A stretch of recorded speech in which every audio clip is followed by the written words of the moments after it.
Good afternoon, Cherie. Hello, Michelle. How are you today? I'm wonderful. I am so grateful that you're here. I am so grateful that I had the privilege of being in a room with you in Clubhouse, listening to you speak, and then getting to learn all about you. I think you are just such a beautiful soul, and I'm so grateful that you said yes to joining me. Thank you. Thank you. Yes, I'm so excited for today. I Awesome. think it's going to be a nice, juicy conversation. I think so. We're going to talk about your experience. We're going to talk about love because Sunday is Valentine's Day. I'm so excited. A little bit about my series for people who don't know. I created Michelle's Conversations That Matter to really have open conversations that inspire, educate, and really just help people have a better relationship to their brain health and being empowered in their lives. So, I could think of nobody better to talk about inspiration and living life fearlessly after what you've been through. Again, thanks for being here. Could you take a moment, Cherie, and introduce yourself to the audience, who you are, where you live, and what you do? Sure. So my name is Cherie Aimee. I am the founder of Authentic Awareness Initiative. I am a near-death survivor. I have traveled the world speaking, sharing my story, but also contributing to a lot of different industries, from financial to the tech industry, and really kind of bringing my multidimensional perspective, I like to call it, to some of those heavier industries. And I've been in tech for most of my life. When I actually had my near death experience, I was running my own technology firm. And so when I was on life support, that was kind of the beginning of everything unraveling. And so I had to shut down my business during my multiple year long recovery, Mm. and came back once I was feeling better and after I received a heart transplant, and just started, coming online and sharing my story. And so 5 years later, where we are now, I've really kind of taken everything I've learned from both my years in business, but also this powerful near death spiritual awakening, I call it. And I've put it together in my brand new company. So it's exciting for me now. And I just love sharing, that hope and that wisdom for people that feel like they're going through really, really tough times, which, so many of us are right now. Right. You know, um, Cherie, there was something about you when we initially met. I got to listen to you share in Clubhouse. I was deeply inspired by that. But then we had a conversation. And the only way I can explain our conversation was I was talking to someone who is so incredibly peaceful and at ease. And I can't say that I come across people who are truly peaceful and at ease. And and that really just moved me. And I knew I had to share you with my audience because I think we can learn so much from you. Let's talk about that experience that sort of is your awakening that you had. I had heard that you were declared clinically dead for 90 minutes. Tell us about that experience. What was that like for you? Like the other side and all the things that you shared. Yeah, so I was actually in the hospital. I had arrived just minutes prior to me flatlining. And yeah, the last I remember, I was reaching out my arms to my husband and saying, lift me up, because I was having trouble breathing. And the next thing I know, I crossed over into this entirely new realm where I recognized myself, like I knew myself as Cherie, but I felt like all of my worries and my burdens had just been like sucked out of my body. And I was just left being this soul filled light being. in this white space. And I just remember feeling as light as a feather. Mm. And it was so interesting because my first thought was, wow, that was so easy. Because my whole life, death was the one thing I actually feared. Oh, wow. Yeah. I was terrified of death. I was terrified of what is on the other side, but also what happens when I die? Like, what happens to my loved ones and the people that really care about me?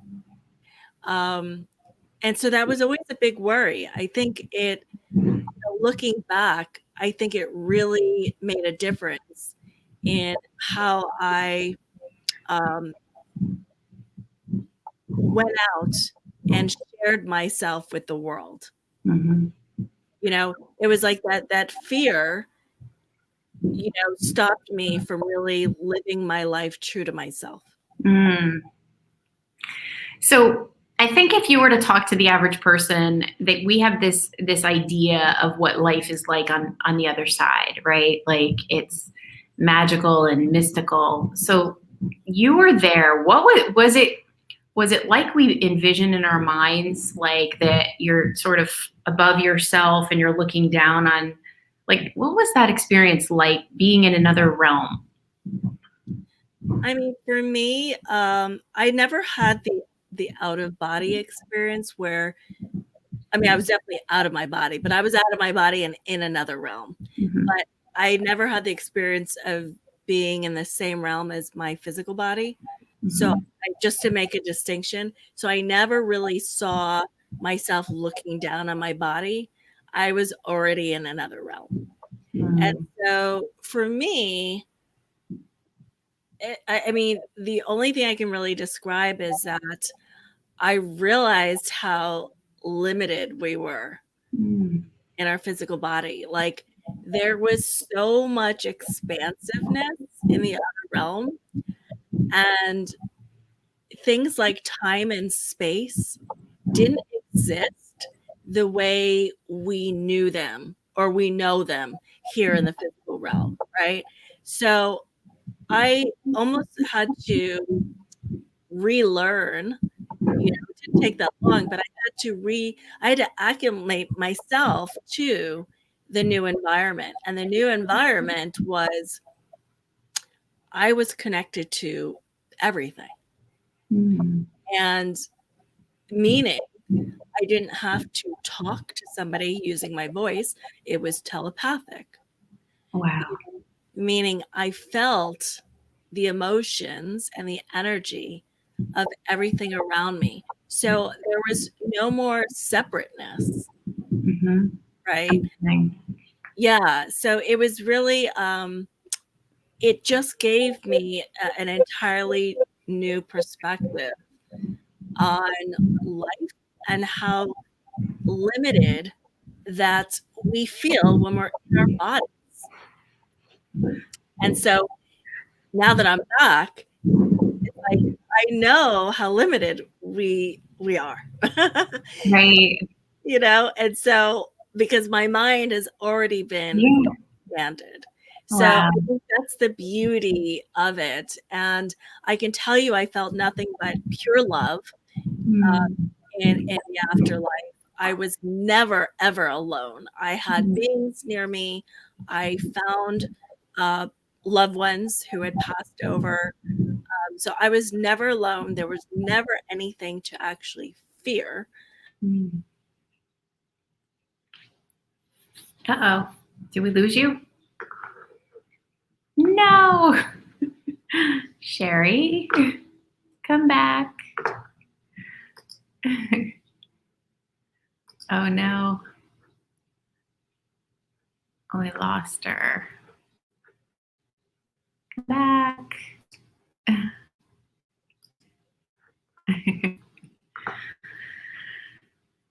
Sorry, guys. Minor technical difficulties. Hang in there. She'll come back.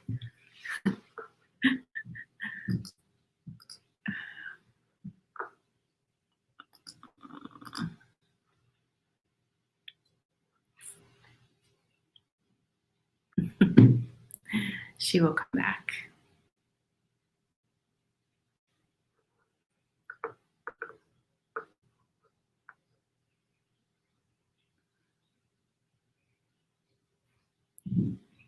Well, I hope everyone's having a great Friday. That's what I will say. And as she dials back in to join us, feel free to ask questions in the comments, make a comment, check in. I'd love to hear from you. She's an amazing human being, Cherie. She was interviewed by the likes of Dr. Oz, by Megyn Kelly. And as we get into her story, you're going to hear sort of how that experience has shaped her. And how she lives her life fearlessly. And I think that that's something we can all learn from, and just sort of go for the things that matter in our lives. So hopefully we're going to see her pop back in here in a minute and continue on with our conversation with the amazing Cherie Aimee.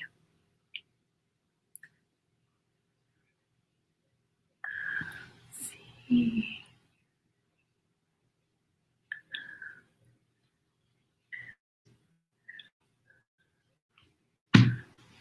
Thanks for sticking in there, guys.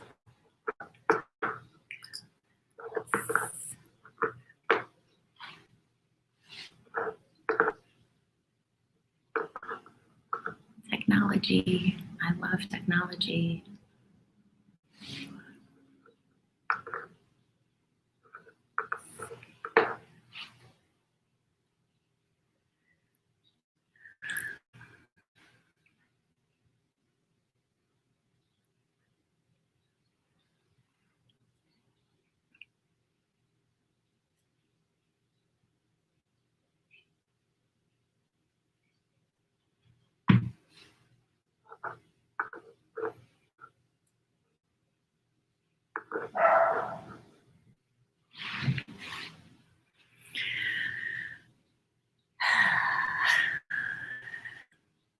Someone should pop a comment in the comments so I can talk to you. I can hear what you're thinking about this interview so far. Please share. What are you thinking? What are you thinking about the interview? What are you thinking about Miss Cherie? I'd love to hear from you.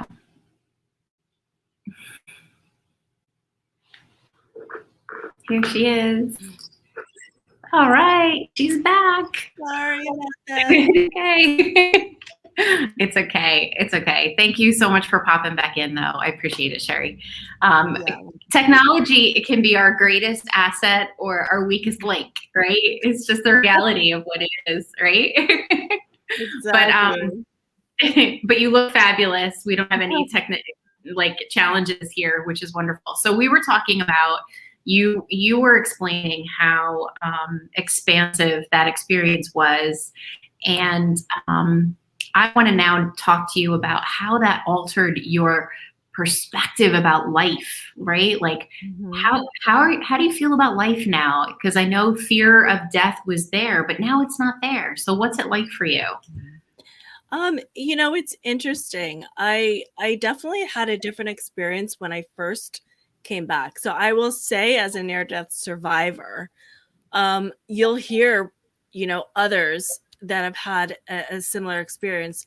You'll hear that it takes us about 7 to 10 years to really make sense of our experience. So what I will tell you is who I was when I first came out of my near-death experience was somebody that was very confused. I mean, very confused. Number one, I was on life support. I had about another 7 years of recovery and surgeries and all of this stuff to save my life. So it wasn't an overnight experience. It was almost a decade of bringing me back to life. Okay. So I was very confused. I was like, why did I leave this beautiful place to come back to what to me was like hell, right?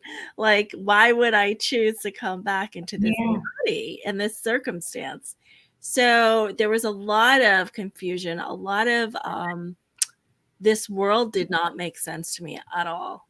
Like it just did not. So I really went through an entire rebirth, you know, and I know that's hard to really understand, but it's almost like I just went into another world where I understood the truth of our existence. Mm-hmm. And then I came back into this very dense feeling where I felt out of control, you know? Mm-hmm.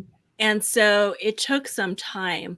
Then I started really healing the emotional trauma of the event, and which is when I started really sharing my story and healing through that. So I got to see a lot of support for me, Mm-hmm. and a lot of love. And so that helped me really see the beauty again in the physical world. Right. Mm-hmm. So that was huge.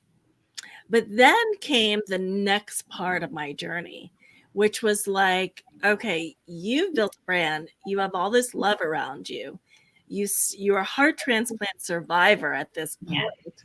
So you are still reliant on pharmaceuticals. You are still somewhat Mm-hmm.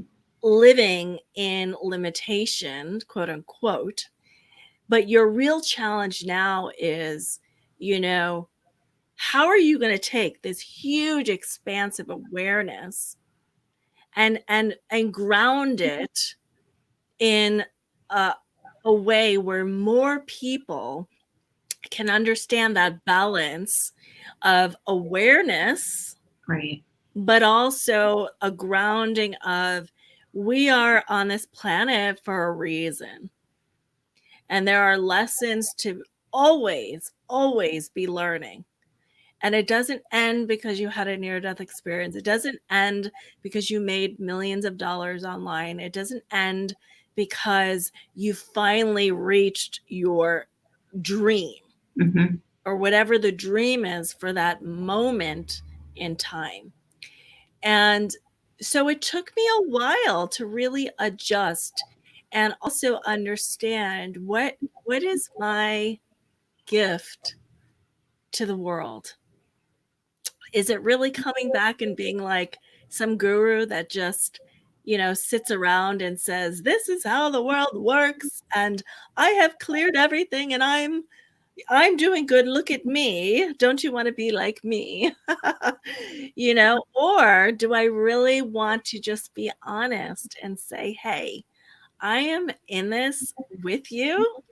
I am so far from perfect, but what I do have is a very expanded awareness. Mm-hmm. That's what I call authentic awareness.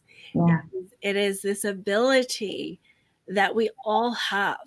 It is the journey of the human being, Yeah. right? It's the journey of exploring the soul, exploring who you are in this world over a series of mistakes and failures that we call them and disappointments. But who am I becoming through those trials and tribulations, Mm-hmm. right? And there is no ending point to that. Mm-hmm. It's just a continuous journey. Yeah. And so we can give ourselves a break, Mm-hmm. right? Like that's the lesson is like give yourself a break to breathe and just be human and to understand that life has obstacles 100%, Mm-hmm. and there is beauty, joy, and love in the midst of navigating those difficulties, Mm.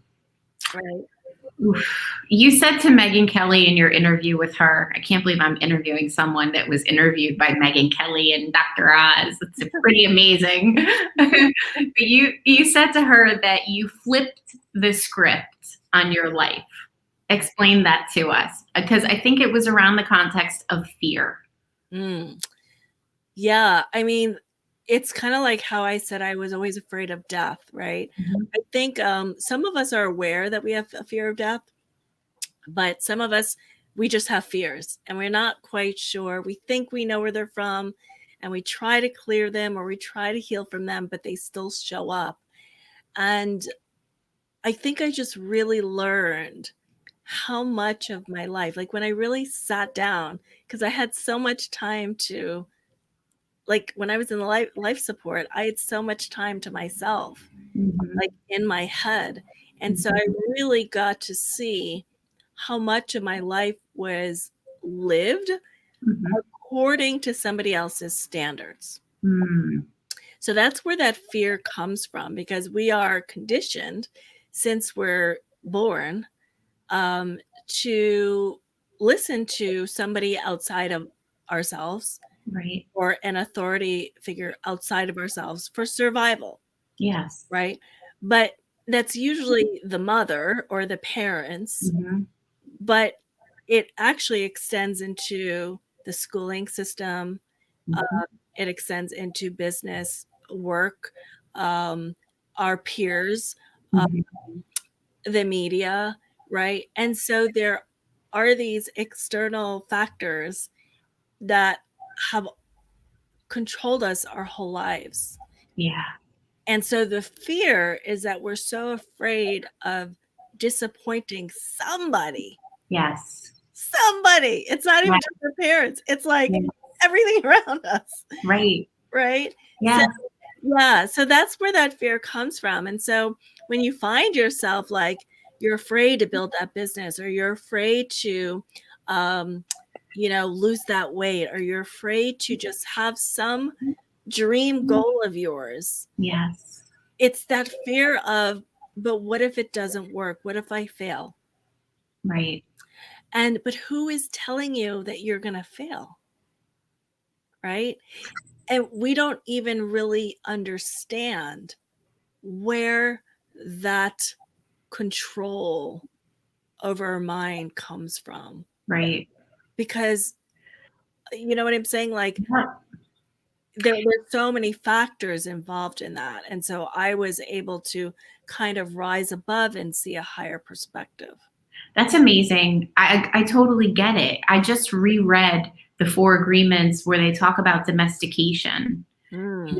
Where in the Four Agreements they talk about you're in a situation, and you're so right when you say we have been groomed to listen to voices outside of ourselves purely for survival, and then we get to a point in our lives when we're no longer aware of it because it's just what we do. We seek validation, we seek approval, we seek whatever, and we forget the power of going within ourselves and connecting with ourselves and having those answers come from within, because we've been conditioned to be getting answers from out there. Yeah, It's exactly. amazing. It's like, Exactly. Yeah. And it's the breakthrough, right? That one breakthrough, that one awakening that I think we all kind of come to at our own time. right. When it hits hard. And you're like, what am I doing? Yeah. Who am I listening to?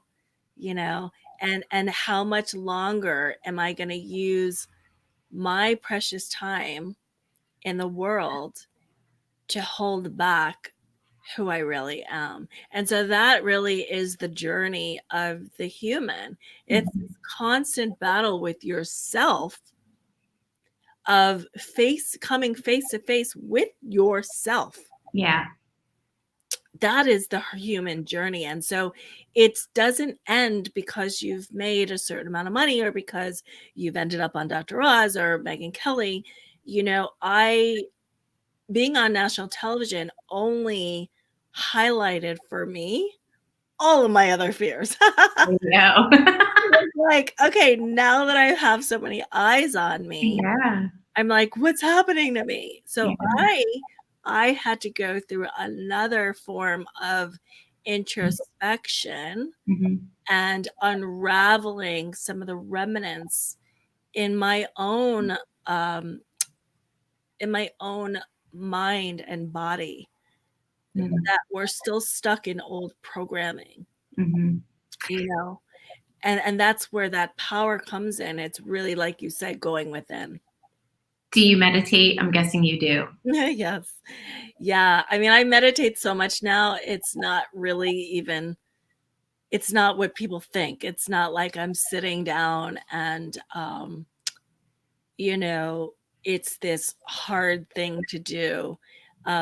Meditation, after a while, becomes something your body craves.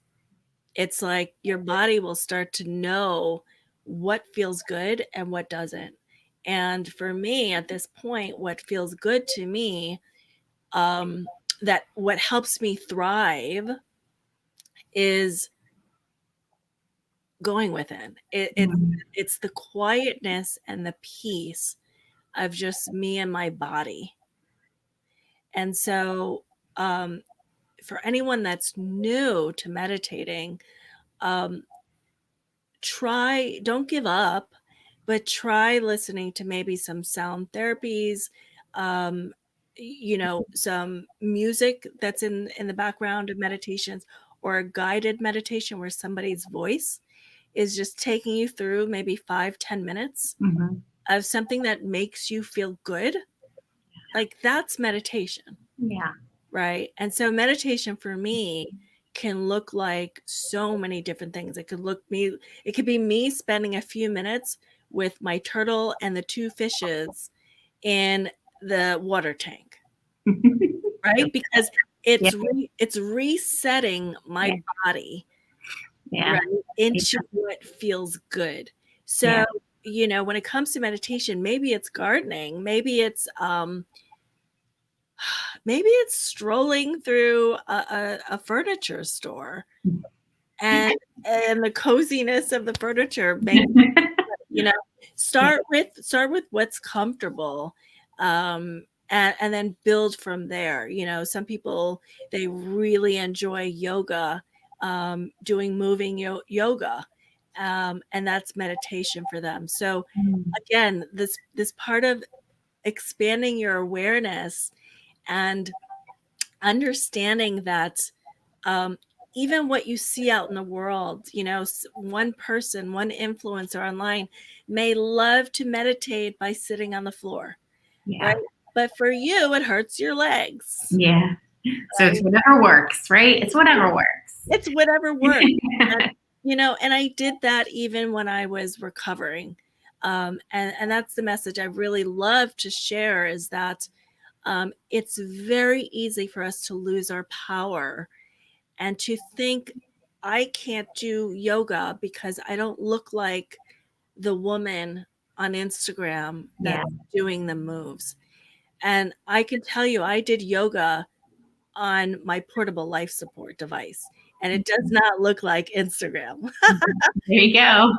but it got my body in shape for my heart transplant surgery.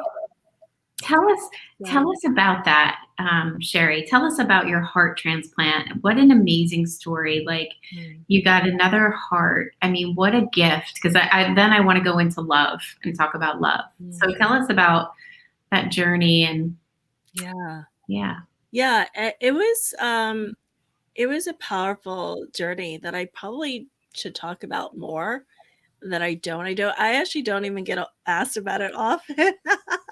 my gosh, I wouldn't be talking to you if that didn't happen. Yeah, So yeah, exactly. It was such a beautiful experience. I mean, it was scary, right?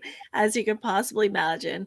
I kicked and screamed for a very long time. Probably, I waited for my heart about a year and a half on the waiting list.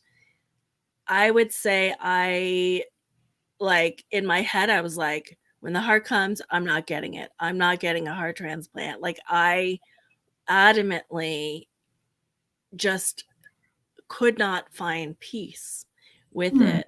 And so it wasn't until, I would say, a month before my transplant that I was ready to receive my heart, and I started calling in my ideal heart for my body that would really take me and my incredibly expansive awareness and my message out into the world. So I was calling in the perfect, the most healthy.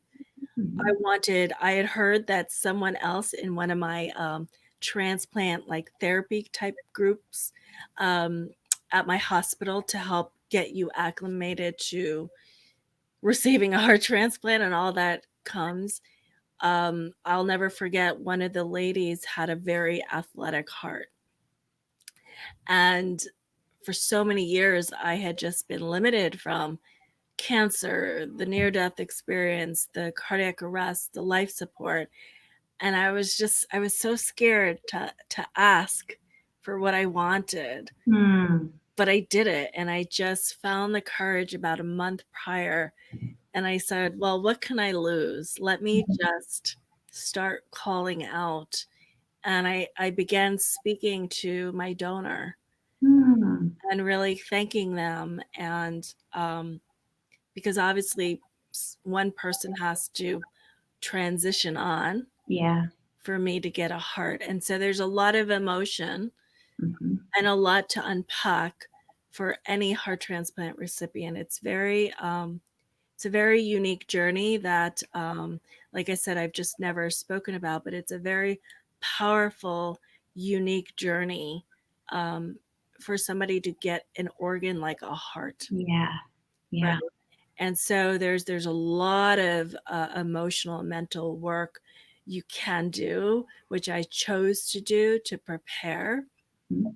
And so that was one of the things, just really showing gratitude for my donor's life and, um, that letting them know that they will be okay as they transition on because I had already had my near death experience. So, Yeah. yeah, so that was a whole beautiful experience. And then once I got my heart, once it was in my body, to avoid rejection and all of that, that it can happen to anybody that receives an organ, Mhm. um, I continued. I continued speaking to my new organ, but it wasn't like I was talking to an organ. I'll never forget, I was sitting in the hospital in the ICU, Mhm. and it was a very difficult transplant. But every day, I would just have a conversation as if I was two people now. And so it was always you and me, we're going to do this together. We're going Mm. to heal together. We're going to move through this together. Um, we're going to acclimate, like we're going to do what we need to do to make sure that the heart and the body are in sync with one another. And that's just a part of the healing that I've always done since the moment I received the heart. And it's just a powerful, I mean, not everybody's going to be able to relate to having a heart transplant. Um, but I want to share that anything that is scary in your life or anything that you're afraid of doing, what if you were to imagine like the healed version of yourself and maybe merging with the healed version or the future version of yourself and just welcoming that in, calling in that Yeah. the part of you that's not afraid, or the part of you that could possibly one day have the courage to achieve your dreams, Mhm. right, but you're not feeling it yet. What if you were to call in that future version of you Mm. to kind of breathe her in or breathe him in? Mhm. um, that's a way that I've learned. um, I was doing it naturally, but I can tell you it's also a way of incorporating these different dimensional realms that we live in. And I do talk a lot about time and dimensions, and it's a great perspective um, when you feel stuck in your current life circumstances. But that is one example of how you can kind of bend time, bend reality. Is I merged, different realms into one. And that is how I've been able to heal my body over the years. It's the power of visualization. What you're talking about is the power of visualization, and that's I forget how powerful that is. And they've done those studies with the athlete who has gone there in the mind before they go there in the body. Mm. And the success they realize because they visualize success in whatever they're about to do. There's power there. That's amazing. Yeah, and I even did it for those who are going through cancer treatment. I mean, I went through 6 months of chemotherapy treatment, and there's so much fear around pharmaceutical chemotherapy, right? And believe me, I had my own fears, and I had the fears of everybody around me that was more into holistic remedies but had Mhm. never been through cancer. And so I chose what I chose for my healing, and it was a combination of pharmaceutical chemotherapy and natural healing and modalities, but everything was healing medicine. Mm.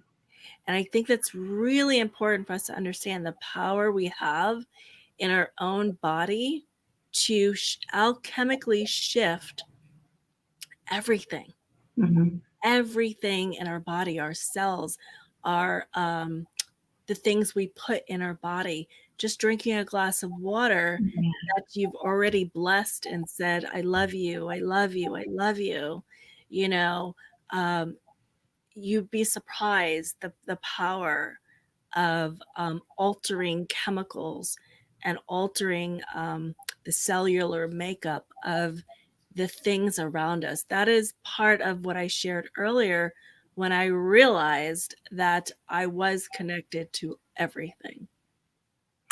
Do you know the Japanese, was it the Japanese scientist who did the water crystal experiment?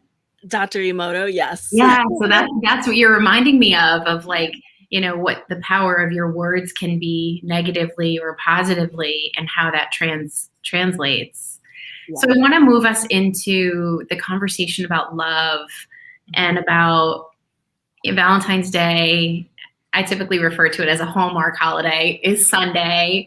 But Valentine's Day, Saint Valentine, it's all about, celebrating love. So, and next week, I'm so fortunate. I have amazing guests coming on to talk about how we can help raise the consciousness of people in the world. And so I want to talk about love and your relationship to love and what you think is possible now that you've seen this other realm and what you felt when you were in that other realm. And what are your thoughts about love and the power of love? Yeah, I mean, I definitely felt like my whole life I was always searching for this imaginary love, like outside of myself. And I found that because I kept looking for it outside of myself, that I was always like disappointed or let down. Mm. And so much of my energy just kept being focused on things that were outside of me. And I would say after everything I've been through, I've discovered a new power of love, a new frequency of love.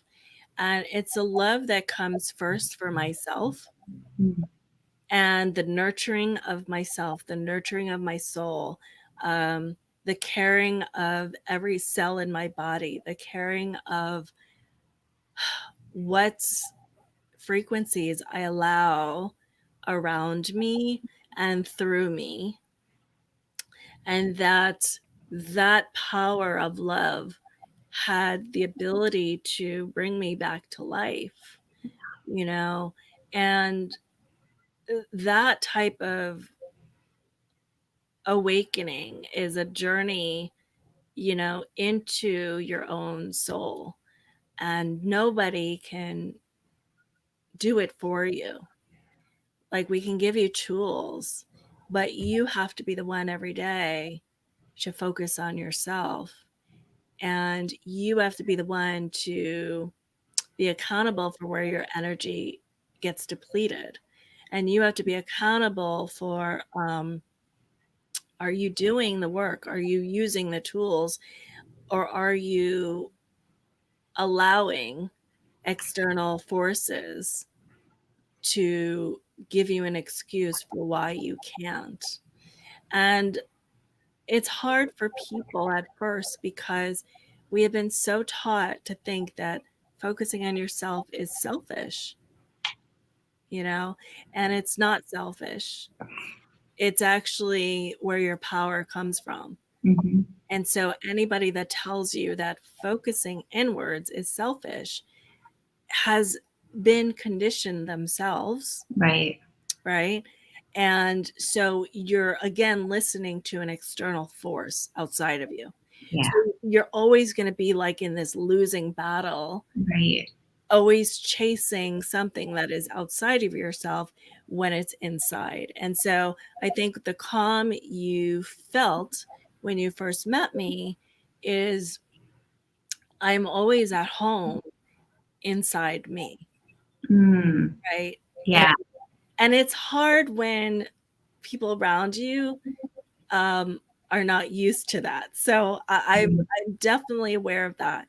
And especially when you first start doing it and people around you are not used to you doing that, it can be difficult. But again, where are you going to put your power? Yeah. Is it going to be in making everybody outside of you happy to the detriment of your own energy, your own nourishment? Or are you going to nurture your soul first so you can uplift and feel, Radiate. right? Breathe and feel vibrant, Yeah. right? Feel like you can take on the world. And then you give of the overflow. And so, um, as a holiday like Valentine's Day, I think it's a beautiful day to surround yourself. I see your beautiful flowers there. I'm in the midst of setting up my new studio, so it's a little bit blank today. Um, but hopefully, the next time I come on, is that you're going to see lots of the colors and the different things that make me feel warm and comforted and safe Yeah. so I can give my best to the world, Right. right? And so, you know, the hallmark part of Valentine's Day is just this much uh, Yeah. of what you really could make the holiday about. Yeah. I love that. You're so right. I love the saying, be the change that you want to see in the world. And just by caring for yourself and elevating your own energy and vibration, by loving yourself, you do more in the world than anything, right? Absolutely. We need to remember that. Yeah, and it's so true. And I remember the days where I was like, what are you talking about? So I get when it doesn't really make sense, but it is really true. That's the Yeah. thing is you have to try it first for yourself, Yeah. and then you'll really understand what those words mean. Right. Mhm. Yeah, it's not about the getting of love. It's actually about the giving of love to yourself and to others. Absolutely. Yeah, Absolutely. Yeah. beautiful. Oh my goodness, I could talk to you all day long, and I love the vibe. I've always loved the vibe. Just talking to you because you are someone who does radiate love, who does radiate peace, and it's just a testament to everything that you've learned throughout your journey, I think. Thank you. Thank you so much. I really appreciate that. And I want everybody to know that, we are living in very challenging times right now. And I understand that. Um, and you may have a lot of divisiveness around you and even in your own families, but it really all does come back to love. And so I really want to just suggest that you find the common ground with people around you, and focus on that, because when we continue to focus on the differences, uh, it actually harms ourself, right? It takes us again out of our power, and it can harm the other person as well. And so I think a lot of us have learned so much in both 2020 and 2021. Um, and I think many of us had to use our voice and we had to express our truth, and it's important. It's important. And again, this is the human journey. But we are now in a new day, and we can rise above and look for healing now, because that is what is needed more than ever. So I always say to people, don't feel bad about expressing your truth, because it's what got you to who you are today. Mhm. Right? And we all learn from it. Again, the human journey. We're not perfect. We're trying to find ourselves. We are trying to become whole again. Yes. But Amazing. yes, and every day is a new day. So make this new day a moment where you can reach out and find what is most common between you and another, and then start from there. Right? Mm. So I really truly believe we all need that right now. We all need to tap Yeah. into love. And as a nation, we all really need to start coming together. I think many of us at this point now are just exhausted by the division. Yeah. So let's remember this, Valentine's Day season, that we all have a choice to really focus on what we have in common. And we all want love. We all want safety. Yeah. We all want to be seen and heard. So let us remember that this Valentine's Day. So beautifully put. I couldn't have said it better. Thank you for that message. Really important. Thank you so much, Cherie, for joining me today. I could talk to you forever, but I want to respect your time. And truly, I'm grateful for your time and for joining me and for sharing your story with us. Thank you so much. Well, thank you, Michelle, and thank you, everybody, for watching. It's been absolutely an honor. I always love chatting with you, and I hope we get to do it more in the future. Me too. Me too, Cherie. All right. You have a great day, and thanks again. Thank you.